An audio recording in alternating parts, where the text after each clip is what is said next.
Assalamualaikum. Nama diberi Muhammad Amiruddin bin Abdullah Yusuf. Saya merupakan pelajar bagi program AS74 iaitu Ijazah Sarjana Muda Sains Sukan Sains Kejurulatihan dengan pengujian pada semester 2. Tanpa membuang masa lagi, saya akan membentangkan bahagian saya iaitu pengenalan mengenai hedonisme. Korang pernah dengar tak perkataan hedonisme di mana-mana celah media cetak ataupun media elektronik? Jarang kan? Perkataan tersebut berasal daripada tamadun Yunani ataupun negara Greek. Okey, saya akan pecahkan kepada dua ya. Okey, yang pertama hedo. Hedo bermaksud kesenangan dan kenikmatan. Yang kedua pula isme. Isme merujuk kepada gerakan politik, keagamaan, kepercayaan, sikap dan perlakuan. Secara umumnya, hedonisme bermaksud pandangan yang menganggap bahawa orang akan menjadi bahagia sekiranya orang tersebut terlalu obses ataupun nafsu untuk mencari kebahagiaan dunia semata-mata demi menghindari perasaan-perasaan yang menyakitkan atau membosankan. Selain itu, saya ada juga memetik dua perangan ilmuwan dari Asia Tenggara. Yang pertama,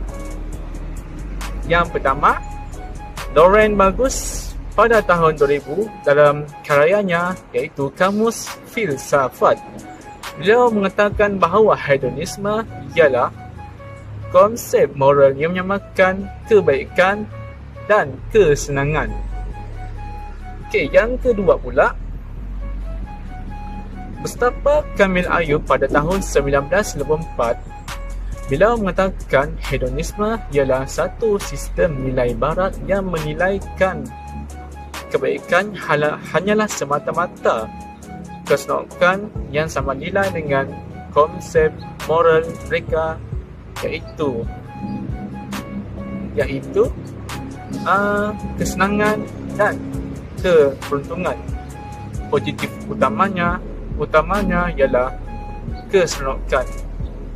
Itu sahaja daripada saya. Seterusnya saya akan balik kepada bahagian kedua. Saya Muhammad Afid Husaini bin Manunas dari Fakulti Seni Komputeran dan Industri Kreatif ingin membincangkan mengenai ciri-ciri hedonisme. Ciri yang pertama bagi hedonisme ialah pergaulan bebas. Pergaulan bebas meliputi pelbagai perkara, bukan sahaja antara lelaki dan perempuan yang akhirnya terjerumus dengan salah laku seks atau zina. Malah pergaulan bebas remaja juga terjerumus pada kes buli, dadah, gejala vandalisme dan lain-lain lagi. Ciri kedua bagi hedonisme ialah pertuturan yang kasar. Apabila kita bertutur, kita menggunakan bahasa. Bahasa ialah sistem lambang bunyi suara yang digunakan sebagai alat untuk berkomunikasi, melahirkan perasaan dan fikiran. Orang yang mengamalkan budaya ini lebih cenderung untuk bertutur kasar dalam berkomunikasi. Selain bertutur dengan kasar, mereka juga menggunakan bahasa yang kasar sehingga menyakiti hati orang lain, dan mereka juga menggunakan perkataan yang tidak senonoh atau lucah tanpa menghiraukan kesan negatif kepada bahasa. Ciri terakhir hedonisme ialah gaya pemakaian yang tidak menutup aurat serta menjolok mata. Budaya ini merasakan dirinya bebas. Justru itu, mereka juga bebas untuk berpakaian yang tidak menutup aurat serta menjolok mata. Terdapat sebilangan kecil dari mereka yang masih keliru tentang kewajipan menutup aurat. Mereka beranggapan bahawa memadai dengan hanya memakai pakaian yang ringkas asalkan menutup aurat. Sekaligus mereka telah melaksanakan tanggungjawab yang dikehendaki. Terdapat segelintir remaja Islam yang menutup aurat mempunyai sikap dan tingkah laku yang tidak disenangi masyarakat, sehingga menyebabkan sebahagian besar remaja Islam yang lain dipandang serong oleh golongan yang tidak menutup aurat. Sekian daripada saya. Seterusnya, faktor berlakunya budaya hedonisme. Terdapat 5 faktor yang berlaku budaya ini, iaitu yang pertama, pengaruh media massa, kedua, pengaruh pusat hiburan, ketiga, keruntuhan institusi keluarga, keempat, kurang kasih sayang dan kurang pengawasan ibu bapa, kelima, kurang pegangan agama. Pertama, pengaruh media massa. Perkembangan media massa yang semakin membangun ini merupakan punca pengaruhnya budaya ini menular ke negara kita dengan mudah, sebagai contoh Facebook, Instagram dan YouTube. Kedua, pusat hiburan. Wujudnya banyak pusat hiburan dan perjudian di Malaysia, terutamanya di bandar-bandar besar seperti Kuala Lumpur. Kesannya, ramai golongan muda yang mula terpengaruh dengan budaya ini tanpa kita sedari. Ketiga, keruntuhan institusi keluarga. Keruntuhan ini dapat dilihat melalui penceraian ibu bapa remaja tersebut ataupun faktor poligami. Hal ini akan memberi tekanan jiwa kepada anak-anak dan mereka akan bertindak mencari ketenangan di luar, seperti menghabiskan masa bergaul dengan rakan-rakan yang memahami perasaan dan masalah mereka. Baik kurangnya pengawasan dan kasih sayang daripada ibu bapa, dengan ini akan membuka peluang kepada pelajar untuk keluar bersiar-siar dan menghabiskan masa yang ada dengan aktiviti yang tak bermanfaat yang boleh merosakkan akhlak mereka sendiri.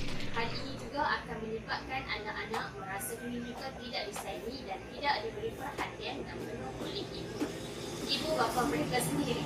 Dan yang terakhir, kurang pegangan agama. Apabila kurangnya pegangan agama, mereka tidak mendapat ketenangan jiwa. Hal ini kerana ramai masyarakat yang jahil dan tidak tahu hukum sesuatu perkara itu, dan mereka juga menghalalkan cara hidup budaya barat. Assalamualaikum warahmatullahi taala wabarakatuh. Saya Khairatul Nikmah binti Tibrani. Saya di sini ingin memberikan contoh tentang budaya hedonisme dalam kalangan remaja. Jadi anda boleh lihat di sini. Di sini adalah contoh-contoh budaya hedonisme dalam kalangan remaja.